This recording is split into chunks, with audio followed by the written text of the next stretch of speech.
Super star Krishna, rebel star Krishnaraju, Natabhushan Sobhan Babu నటించిన Kurukshetram cinema 1977 సంవత్సరంలో release అయింది. ఇందులో త్రిశూల వ్యూహం గురించి నామమాత్రంగా చూపించారు.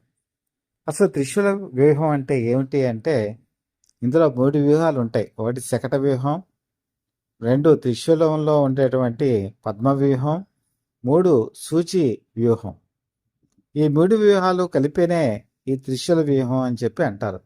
అసలు ఈ వ్యూహాన్ని ఎందుకు వాళ్ళు చేయాల్సి వచ్చింది అంటే, సైంధవుడిని కనుక నేను కనుక సాయంత్రం లోపల కనుక చంపకపోతే ప్రాణత్యాగం చేసుకుంటాను, అగ్ని ప్రవేశం చేస్తానని అర్జునుడు చేసిన భీషణ ప్రతిజ్ఞ దీనికి కారణం.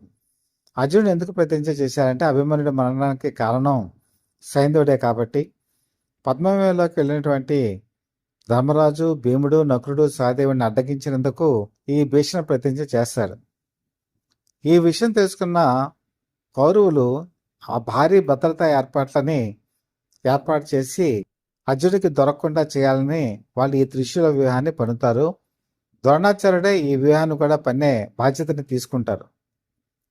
ఒకవేళ గనక ఏదైనా సరే పొరపాటు జరిగి సైంధవుని కనుక చెప్పినట్టయితే, ఎవరైతే అతని తలని పడగొడతారో వాళ్ళు కూడా చనిపోతారు. ఆ వరం అతనికి ఉంది కాబట్టి, అర్జునుడు ఎలానో చనిపోతాడు కాబట్టి ఇంకా బెడద మనకు ఉండదని వాళ్ళు ఈ వ్యూహానికి వెళ్ళినటువంటి కారణం. ఆవేశంతో చేసిన ప్రతిజ్ఞే అర్జునుడికి ఒక విధంగా ఇబ్బందికరమైన పరిణామాలకి దారితీసింది. సరే, మన్నాడు ఉదయం వాళ్ళు వెళ్ళేటప్పటికీ ఈ పద్మవ్యూహం అనేది 7 పొరలు, ఈ 7 పొరలు దాటి మళ్ళీ శకట వ్యూహంలోకి వెళ్ళి ఈ సూచి అంటే సూది టైపులో ఉండేటువంటి దాంట్లో తల భాగంలో ఇతన్ని పెడతారు సైంధవుడిని. కాబట్టి అక్కడ వరకు వెళ్ళాలంటే సాయంత్రం లోపల అసాధ్యం. కాబట్టి తొందరగా వెళ్ళవలసినటువంటి అవసరం ఉంటుంది. ముఖద్వారం వద్ద ద్రోణాచార్యుడు ఉంటాడు. ద్రోణాచార్యుడిని యుద్ధంలో చేసి టైం వేస్ట్ చేసుకోవటం అనేది వృధా ప్రయాస కనుక అతని చుట్టూ రథాన్ని నడిపి ప్రణామం చేసి రెండో వైపు వెళ్ళిపోతారు. ఇక్కడ ఇంత డీటెయిల్డ్గా కురుక్షేత్రంలో చూపించలేదు, కానీ కొంత భాగాలను మాత్రం స్పృశించడం జరిగింది. ఎక్కడైతే బలహీనంగా ఉన్నటువంటి ప్రాంతాల్లో శ్రీకృష్ణుడు తన రథాన్ని వేగవంతంగా నడిపి చేరువుకి తీసుకెళ్లేటువంటి ప్రయత్నం చేస్తాడు. అయితే గుర్రాలు బాగా అలసిపోయి దాహం తీర్చుకునే ప్రయత్నం చేసినప్పుడు అర్జునుడు భూమిలోకి తన బాణాలను వదిలి గంగని పైకి తీసుకొచ్చి వాడి దాహాతని తీర్చేటువంటి ప్రయత్నం కూడా భారతంలో ఉంది.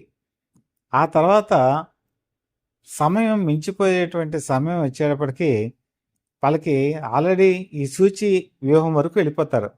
కానీ అప్పటికే కాలాతీతం అయిపోతూ ఉంటుంది. ఆ భద్రతా ఏర్పాట్లు చాలా కట్టుదిట్టంగా ఉంటాయి కాబట్టి సైన్యాన్ని కనిపెట్టడం కూడా కష్టంగా ఉంటుంది. అందుకని తన సుదర్శన చక్రంతో ఒక మాయ అనేటువంటి ఏర్పాటు చేసి చీకటిగా సృష్టించేటప్పటికి సైంధవుడు ఏం చేస్తాడంటే బయటకు వస్తాడు.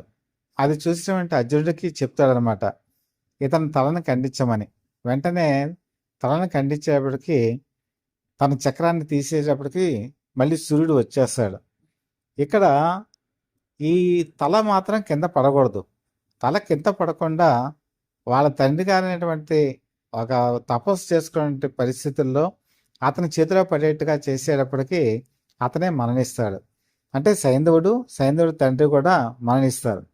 ఈ విషయాన్ని కురుక్షేత్రంలో చాలా చక్కగా చూపించారు. అయితే ఇంత నిడివిని చూపించడం అనేది కష్టం. అందుకని కొంత పార్ట్స్ తీయలేకపోయారు ఆ సినిమాలో.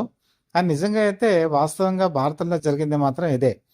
వాళ్ళు అనేక మంది యోధుల్ని ఓడించి ఎక్కడ సమయం వృధా చేయకుండా వెళ్ళి ఈ సైన్యాన్ని చంపేటువంటి ఈ ప్రయాస అనేది నిజంగా ఆ రోజుల్లో వాళ్ళకు ఒక ఛాలెంజ్ లాంటిది, ఒక సవాల్ లాంటిది. దీన్ని అత్యంత క్లిష్టమైనటువంటి ఈ శకట వ్యూహం, త్రిశూల వ్యూహం, ఈ భాగం సూచి వ్యూహం, వీటన్నిటిని కూడా కృష్ణ జాగ్రత్తగా అబ్జర్వ్ చేసి వాటిని ఈ సినిమాలోకి చొప్పించి జాగ్రత్తగా తీశారు. చాలా చక్కగా వచ్చింది, చాలా అద్భుతంగా ఉంటుంది. ఇది తెలుగు సినిమా ఇండస్ట్రీలో మొట్టమొదటి ప్రయత్నంగా మనం చెప్పుకోవచ్చు.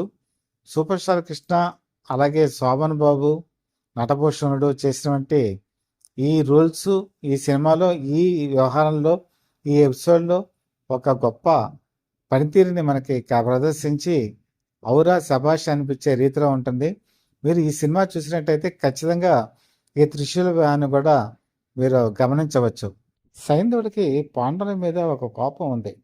వాళ్ళు వనవాసంలో ఉన్నప్పుడు అటువైపు వెళ్తున్న అతను వాళ్ళ దగ్గర ఆగి భోజనం అది చేసి అతని కన్ను ద్రౌపది మీద పడటంతో అసభ్యంగా ప్రవర్తించాడు. ఇది గమనించిన పాండవులు అతనికి అవమానం చేశారు. ఎలాగంటే తల సగం వరకు గొరిగి పంపించేశారు. దాంతో అది అవమానంగా భావించినట్టు అతను వెళ్ళి శివుడిని తపస్సు చేశాడు. అందులో కోరిన కోరిక ఏంటంటే 5గురిని కూడా తను ఓడించేటువంటి వరం ఇవ్వమని అడిగితే, పాశుపతాస్త్రం ఉన్నటువంటి అర్జునుడిని నువ్వేమి చేయలేవు, కాకపోతే మిగతా 4 అంటే భీముడు, ధర్మరాజు, నకులుడు, సహదేవుడు వీళ్ళని మాత్రం ఒక్కరోజు నువ్వు యుద్ధంలో జయించగలవని ఒక వరం ఇచ్చాడు. ఆ వరాన్ని ఎక్కడ ఉపయోగించుకున్నాడంటే నేను చెప్పినటువంటి ఈ వ్యూహం ఏదైతే ఉందో ఆ వ్యూహంలోకి వెళ్లకుండా పద్మవ్యూహంలోకి వాళ్ళని అడ్డుపట్టాడు. ఎటువైపు వెళ్ళినా కూడా అక్కడే సైంధవుడు అడ్డుపట్టడంతో వాళ్ళు లోపలికి పద్మవ్యూహంలోకి వెళ్ళలేకపోయారు. ఆ విధంగా తనకు జరిగిన అవమానానికి బదులు తెచ్చుకున్నాడు సైంధవుడు. సో అప్పటి నుంచి కూడా అతను ఈ చేసినటువంటి ఈ ప్రతీకారానికి అర్జునుడు కూడా మనసులో కోపం పెట్టుకొని ఈ శపథం చేశాడు. ఈ శపథానికి వృద్ధక్షత్రుడని వాళ్ళ తండ్రి ఒక శాపం ఆల్రెడీ ఇచ్చాడు. ఎవరైతే తన కొడుకుని నిర్జిస్తారో వాళ్ళ తల 100 ముక్కలు అవుతుందని చెప్పి అతని శాపం ఇవ్వడంతో అతని తల తీసుకెళ్ళి కింద పడకుండా బాణాలతో చివరికి ఆ వృద్ధక్షత్రుడి చేతిలోనే పడేట్టుగా కృష్ణుడి సలహా మేరకు చేస్తారు. ఇవన్నీ కూడా కురుక్షేత్రం సినిమాలో చాలా డీటెయిల్గా ఈ విషయాలని చూపించారు. ఇలాంటి విషయాలు ప్రేక్షకులకి ఇంకా డీటెయిల్గా చెప్పాలనే ఉద్దేశంతో ఇవన్నీ విడమర్చి చెప్పడం జరుగుతుంది.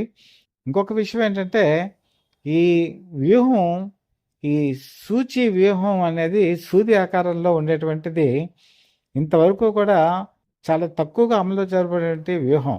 సూది అనేది ఎలా ఉంటుంది, పైకి వచ్చేటప్పటికీ అది చాలా రక్షణాత్మకమైన భాగం. సూదిలోకి ఎవరు వెళ్ళలేరు, వెళ్ళినా కూడా ఆ రక్షణాత్మక భాగంలోకి వెళ్ళటం కష్టం. ఎందుకంటే అతిరథ మహారథులందరూ కూడా అక్కడే కాపు కాస్తారు. అందుకే అర్జునుడి గెటప్లో ఉన్నటువంటి సూపర్ స్టార్ కృష్ణ ఈ సినిమాలో ఈ పాత్రని చాలా అత్యద్భుతంగా చిత్రీకరించారు. ముఖ్యంగా ఎవరితోనూ ఎక్కువగా యుద్ధం చేస్తూ కాలక్షేపం చేయకుండా కృపవర్మ లేకపోతే ఇలాంటి వాళ్ళతో తక్కువ సమయం యుద్ధ చేసి రక్షణాత్మక ప్రాంతాలకు వెళ్ళిపోయేటువంటి సన్నివేశాన్ని కూడా ఇందులో చూపించడం జరిగింది. కాబట్టి కురుక్షేత్రం ఎప్పటికీ కూడా హైలైట్ అయినటువంటి సినిమా. ప్రేక్షకులు ఇది గమనించాలి. మీకు కనుక ఈ కంటెంట్ నచ్చినట్టయితే లైక్ చేయండి, అలాగే మీ అభిప్రాయాలని తెలియచేయండి. మీ మిత్రుడు శ్రేయభిలాషి, Satyavardha people live TV chief editor DVSS Krishnaprasad.